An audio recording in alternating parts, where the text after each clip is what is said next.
네, 이어서 외신을 통해서 기업 이슈들 살펴보는 픽미업 시간입니다. 오늘도 매일경제신문의 추동훈 기자님과 함께하겠습니다. 안녕하세요. 네, 안녕하세요.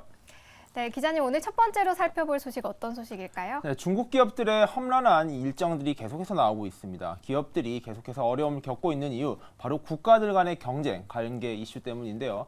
미국과 중국 간의 갈등이 계속 고조되다가 최근에 조금 나아지고 있는 와중에 EU, 바로 유럽연합 쪽에서 중국과의 갈등이 표면화되고 있습니다. 바로 이중 보조금 혜택 같은 것과 관련된 이슈 때문이었는데요. 이번에 새로운 국가가 등장했습니다. 바로 중국과 국경을 맞대고 있는 나라죠. 인도입니다. 인도에서 중국 기업들에 대한 규제를 강화하면서 중국 기업들이 조금 더 어려워진 상황에 직면했다라는 뉴스가 나와 있습니다. 네, 어떤 이슈가 있었는지 기사로 함께 살펴보겠습니다.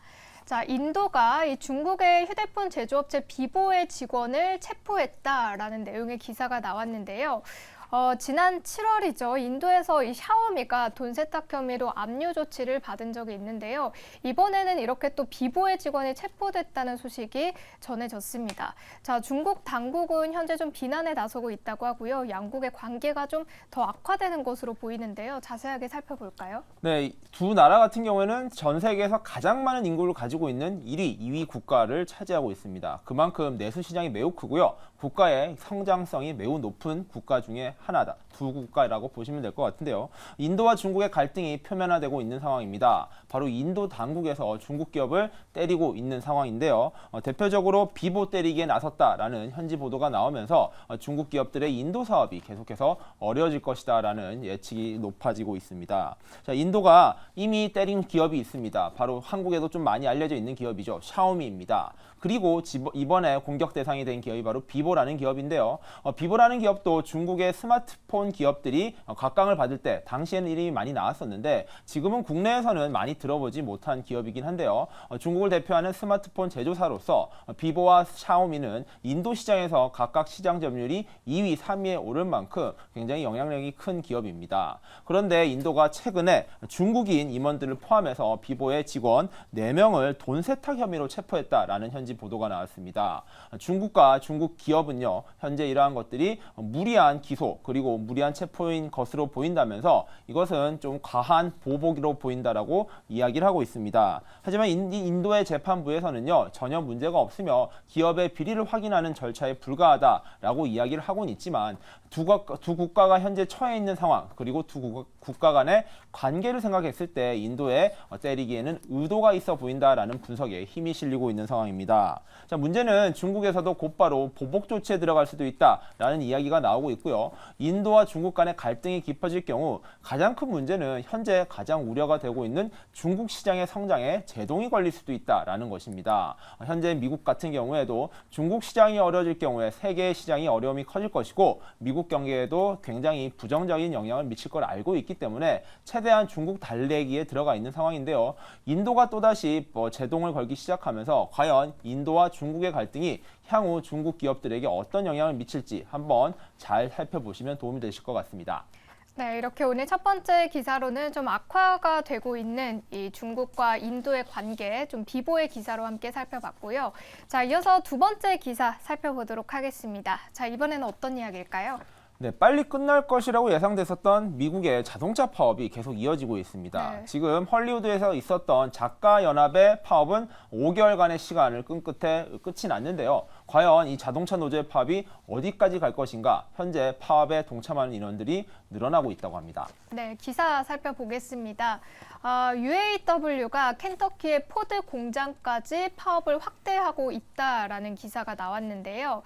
자, 전미 자동차 노조의 파업이 지금 한 달가량 이어지고 있는데요. 이렇게 시간이 갈수록 규모가 더 커지고 있는 상황입니다. 자, 내용 한번 자세하게 살펴볼까요? 네, 전미 자동차 노조입니다. UAW라고 하고요. 여기에 파업이 지난달 9월 15일에 시작이 됐었습니다. 이제 꼬박 한 달이 다 되어 가는데요. 사실 1, 2주면은 끝나지 않을까라는 긍정적인 기대감이 있었는데 이러한 기대감이 크게 깨어지고 있는 상황이다라고 보시면 될 것 같습니다. 한 달여가 다 되어가는 이 와중에 정리 수순이 아니라 확대 양상으로 바뀌고 있기 때문인데요.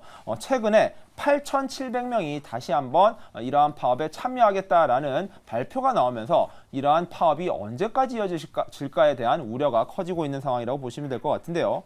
기존에 2만 5천 명 정도가 파업에 동참을 했었는데 이번에 8,700명이 합류하면서 이제 규모는 3만여 명이 넘어서게 됐습니다. 자, 처음에 시작을 했을 때 시작한 인원은 약 1만여 명이었는데요. 그 다음에 7천 명이 추가가 됐고 이번에 다시 8,700명이 추가되면서 이 규모는 어디까지 늘어날 것인가에 대해서도 현재 관심이 쏠리고 있는 상황입니다.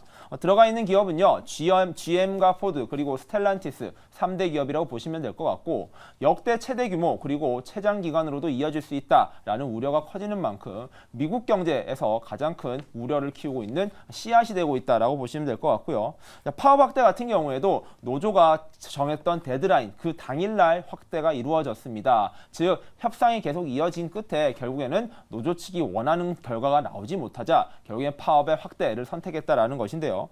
포드 측에서는 이번 파업의 확대가 무책임한 결정이라면서 비판을 하고 있는 상황입니다. 사측에서는 여전히 노조를 달래기 위해서 애를 쓰고 있는데요. 양측의 입장이 여전히 좁혀지지 않고 있다는 점에서 이러한 파업이 얼마나 장기화될까가 향후 자동차 산업 시장에 미칠 영향에도 크게 여파를 미칠 것으로 보입니다. 네, 이렇게 두 번째 기사로는요, 전미 자동차 노조의 파업 확대 소식 기사로 한번 살펴봤고요. 이렇게 파업이 장기화되는 것에 대한 리스크에 대한 대비도 투자자 여러분들 해주셔야 할 것 같습니다. 자, 이렇게 다음 기사 살펴보도록 하겠습니다. 자, 이번에는 어떤 내용일까요? 자, 이스라엘과 팔레스타인의 전쟁이 계속해서 이어지고 있는 상황인데요. 거시경제적으로 그리고 주식시장 전반으로는 그 여파가 줄어드는 모습을 보이고 있는데 개별 기업으로의 그 피해가 확대되고 있는 모습입니다. 네, 기사 살펴보도록 하겠습니다. 이후에 브레튼이 이 메타의 주커버그에게 24시간 내 이 허위 정보 대응에 대한 내용을 좀 요구했다는 기사가 나왔는데요. 자, 이렇게 이스라엘과 팔레스타인 하마스 간의 분쟁이 계속되고 있고 이번에는 이 SNS에서 나오는 허위 정보에 대한 대응이 좀 이슈가 되고 있는데요. 자, 이유에서 이렇게 메타의 허위 정보를 제대로 관리해달라는 내용의 요청을 했다고 합니다. 자세하게 살펴볼까요? 자, 이거를 이야기하기 위해서는 여러 가지 관점에서 좀 따져봐야 될 것 같은데요. 먼저 우크라이나와 러시아의 전쟁을 한번 돌아가 보겠습니다. 전쟁이 발발했던 2022년 당시에도요. 거짓 정보와 가짜 뉴스들이 판을 쳤습니다. 많은 정보들이 온라인에서 유출이 됐었고요. 이러한 정보들이 결국에는 프로파간다로 이어지거나 여러 가지 교란에 이용이 됐습니다. 자, 그러한 양상이요. 이번에 이스라엘과 팔레스타인의 갈등에서도 재현되고 있습니다. 특히 그런 데 쓰이고 있는 것들이 대표적인 SNS, 트위터, 지금은 X죠. 이 서비스와 바로 메타의 여러 가지 SNS 서비스들이라는 것입니다. 특히 또 하나 보셔야 될 거는요. 유럽연합, EU 쪽에서 이러한 미국 SNS 기업에 대한 규제를 계속 강화해 오고 있었다라는 점입니다. 워낙 지배력이 크고요. 시장에 미치는 영향이 크다 보니까 이 독과점 이슈 때문에 메타의 페이스북이나 인스타그램을 비롯해서 미국 기업들이 너무 많은 영향력을 행사하거나 과한 영향력을 행사할 경우 이를 규제하겠다라는 것을 이미 천명했는데요. 그 대표적인 게 바로 EU의 디지털 서비스 법이라는 법안입니다. 여기 같은 경우에는 가짜 정보가 유출되거나 거짓 정보들이 공유됐을 때 이를 제대로 관리해야 될 의무가 바로 이러한 사업자들에게 있다라는 것을 강조하면서요. 이러한 규정들을 잘 지키지 못할 경우 매출의 6%에 달하는 굉장히 많은 과징금을 때리겠다라는 법안입니다. 자, 이러한 법안이 마련된 와중에 이번 전쟁이 터졌고요. 이번 전쟁의 여파에서 이러한 거짓 뉴스들이 판을 치고 있다는 겁니다. 그런 만큼 유럽연합 쪽에서는 바로 사업자라고 볼 수 있죠. 메타와 바로 X를 운영하고 있는 저커버그와 일론 머스크에게 이 서비스들을 제대로 관리하지 않으면 그에 대한 과징금을 부과할 수 있다라는 경고를 날렸다라는 것인데요. 티에리 브루통 EU 내수시장 담당 집행위원이 직접 저커버그와 일론 머스크에게 서한을 보내서 24시간 안에 이러한 가짜뉴스와 거짓 정보들을 어떻게 정리할 것이며 어떻게 관리할지에 대해서 답변을 해달라라는 요청을 했다라는 겁니다. 결국에 이게 일종의 미국 기업 때리기다라는 항변이 나올 수밖에 없는데요. 일론 머스크는 이미 벌써부터 그 요청이 오자마자 무슨 정보를 말해달라는 것이냐. 우리는 정말 서비스를 공정하게 그리고 투명하게 관리하고 있다라고 항변을 했었고요. 저커버거는 어떤 대답을 내놓을지도 한번 지켜봐야 될 것 같긴 합니다. 하지만 이 전쟁의 여파가 이러한 규제 이슈로 이어지게 됨으로 인해서요. 결국에는 미국 기업들이 유럽에서 사업을 펼치는데 어려움이 커질 수밖에 없다라는 요인으로 작용한다는 점에서는 유럽과 미국 간의 동맹 관계가 이러한 규제 이슈로 인해서 조금 균열이 생길 수 있다라는 점도 한번 살펴보시면 좋을 것 같습니다. 네, 이렇게 오늘 마지막 기사로는 이스라엘과 하마스 분쟁에 따른 이 SNS상의 정보 관리 논란에 대해서 기사로 함께 짚어봤습니다. 자, 오늘 저희가 준비한 소식은 여기까지고요. 오늘도 매일경제신문의 추동훈 기자님과 함께했습니다. 고맙습니다.